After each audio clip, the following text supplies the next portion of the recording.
What's up, everybody? Welcome back to another Ride and Dad channel video, or welcome if it's your first time. Either way, very glad to have you. This is a Street Glide. I traded in my Lowrider S for a 2019 or 2020 Street Glide. Just kidding. This is a Street Glide. This is my buddy's. Today, we actually just wrapped up a chain kit install from Vulcan. Their chain kits, I'm very impressed with the quality and everything that goes into the chain kits. It's a one-stop shop as far as like getting gaskets and stuff. You can get a whole gasket kit and everything from them. Gaskets were very good quality as well. We went ahead and did everything, sealed it up, but I recorded everything. So we're gonna go ahead and show you that. Let's roll the intro and then I'll talk about something real quick and then we'll get to the business. Riding down a YouTube channel, it's the riding down a YouTube channel, it's the riding down a YouTube channel, it's the riding down a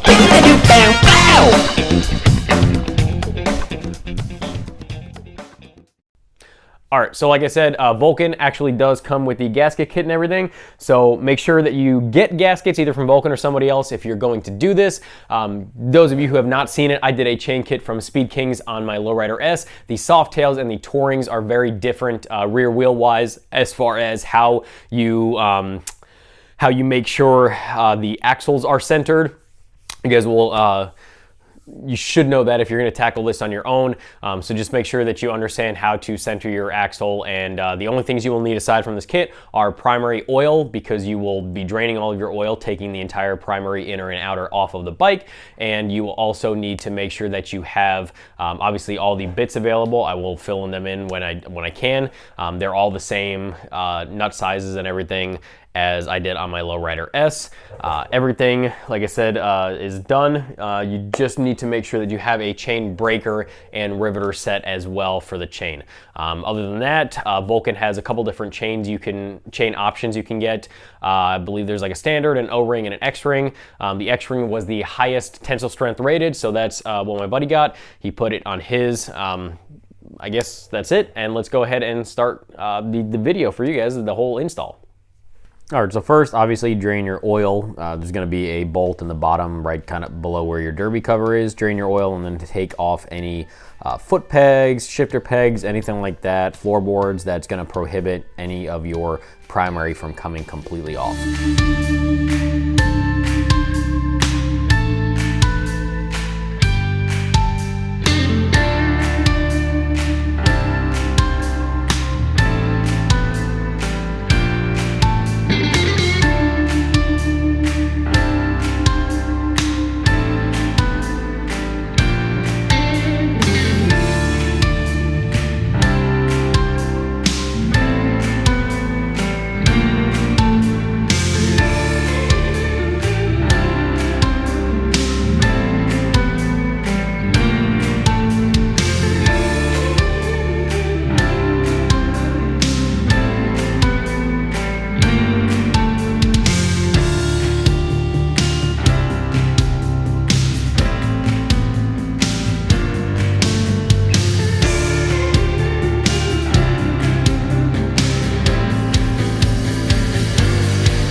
Next, you're gonna wanna take your derby cover off and then your outer primary off, making sure to take note where these bolts, there are shorter bolts and longer bolts. All the short ones are the same, all the long ones are the same. Just make sure you pay attention to which takes a long and which hole takes a short.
Next, we're going to remove the chain tensioner. A little trick I do, and most people will do, is wedge a 1 or 2, 3, however many twist ties you want to get in there. Cinch them down nice and tight. It'll make removal and reinstall way easier for this chain tensioner.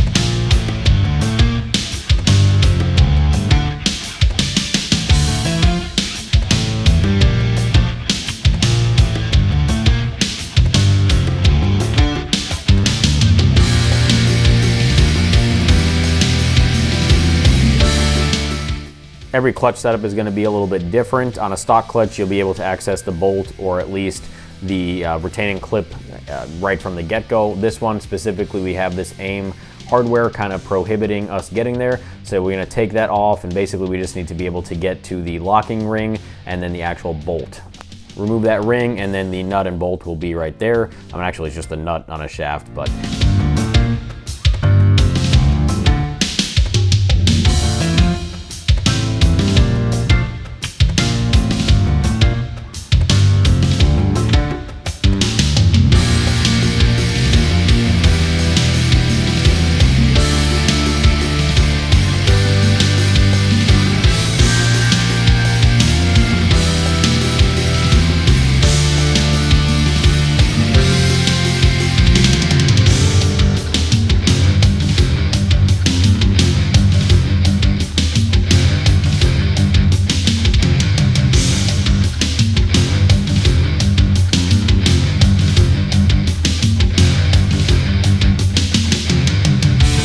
compensator is a torque 70. That is going to be a lefty-loosey, righty-tighty. Get that off. Make sure not to use an impact wrench on this side of the primary.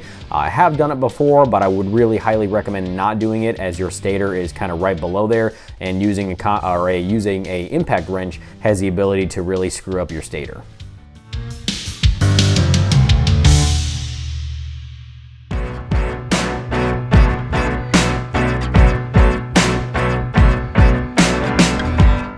All right, the nut on the clutch is going to be a 1 3/16, and that is a righty-loosey, lefty-tighty.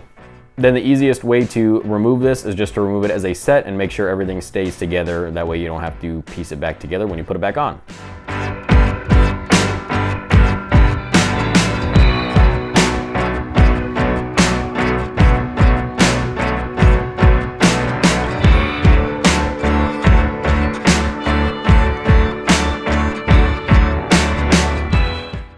Remove the bolts for the inner primary, and out of video I removed the 2 bolts holding on the starter. If your starter is kind of wedged in there real hard and stuck, hit it with a rubber mallet. It should come right out.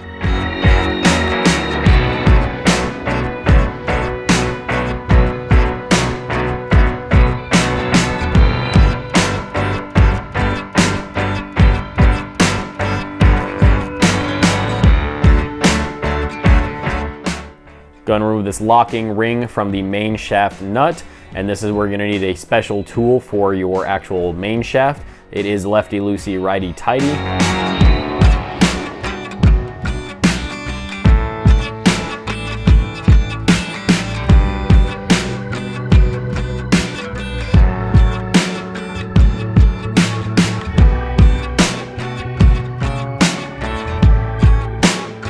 Then there's no turning back. Go ahead and cut that belt.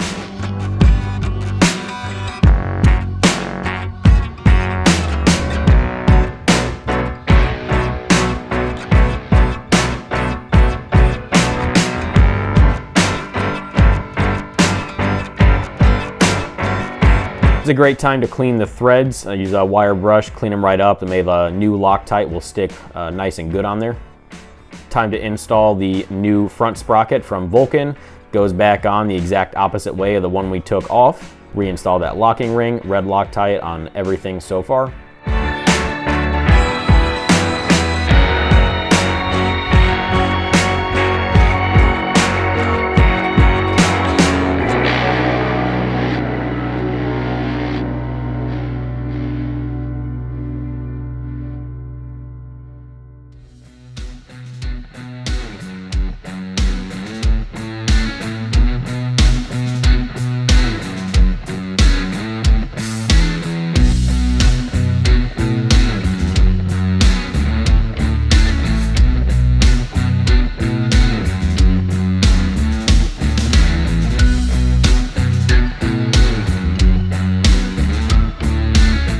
You don't necessarily need a new gasket for the inner primary, but if you got one, definitely put it in. It helps to go ahead and seat the chain before you do anything. When the chain comes, basically just clean all that crappy wax off of it that comes stock and put it on the bike.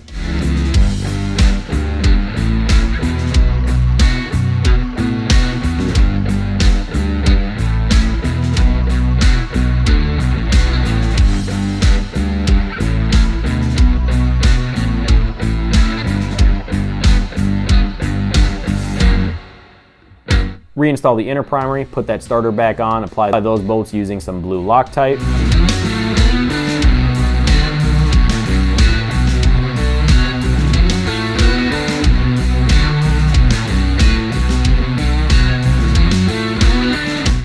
These bolts do have a correct order and torque spec. The order you see me tightening them in is correct, and the torque spec is 26 to 28 foot-pounds.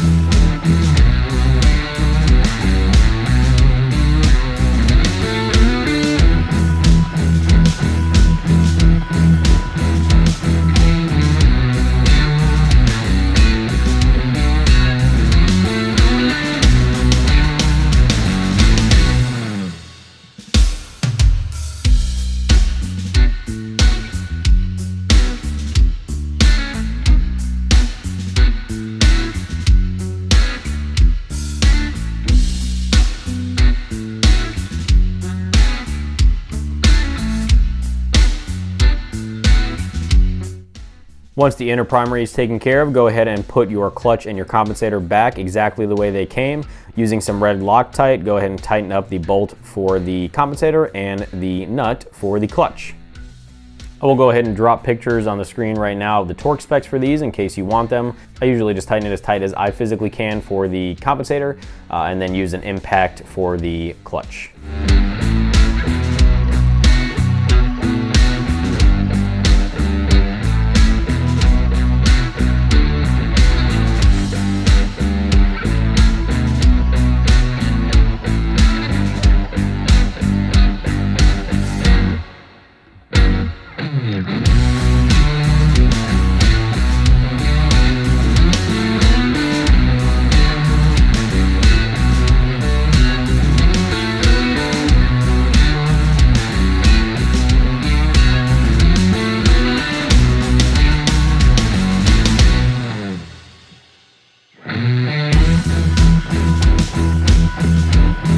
If you had to disassemble your clutch in any way, for the uninstall of everything, go ahead and reassemble it back exactly as it came.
Definitely need a new gasket between your inner and your outer primary. Then put that cover back on for your outer primary and go ahead and put all those bolts back. And again, there is a torque spec for this. I will try to put it on screen for you guys to see if you are curious.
You can kind of do these steps in whatever order you want as far as chain and stuff once you have the front sprocket done. We went ahead and did all that, and then we're putting the rear sprocket on instead of the pulley. Go ahead and set everything up. These do require red Loctite, and then to remove the rear pulley from the stock wheel, just pull it up, fit the new sprocket on from Vulcan using a rubber mallet, kind of helps to seat it in, and then while it was in there, I torqued these down to the spec. I do not have the paper anymore, but Vulcan's paperwork tells you exactly, what torque spec to torque them down to.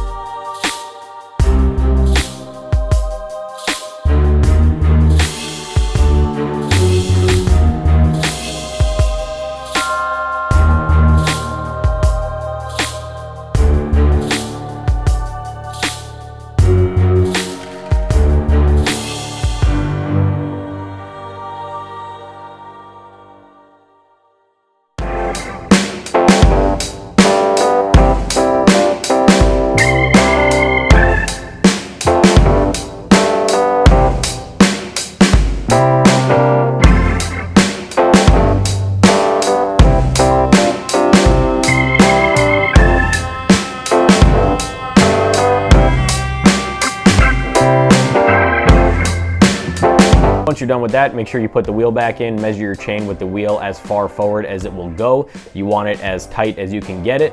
Cut it down to whatever size links you need. Go ahead and install the new master link, and then make sure you are using the proper amount of chain slack when you set your rear axle.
All right, everything is done. It is on. We're about to go take it for a test ride. Just make sure everything is good. Vulcan specifically recommends a 1/2 inch of play, 50% of the way between the front sprocket and the rear sprocket. They do have a couple different sprocket setups. I forgot to mention, he specifically went with the 24 front and the 51 rear, which is pretty much exactly stock. On my Lowrider S, you guys should be familiar with that video. If you're not or whatever, I went with 24 front and 53 rear. That is a setup that he was definitely interested in as far as gear ratios. However, Vulcan does not offer that specific ratio. The closest that they offer is a 55. They jump right up to 55.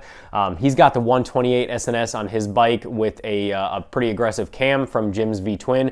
So that 55 tooth sprocket might have been a little bit too much, too high for his riding style. He just rides all day pretty much. He doesn't, stunt the streak light out or anything like that. So 51 should still definitely feel the impact of that with this specific setup.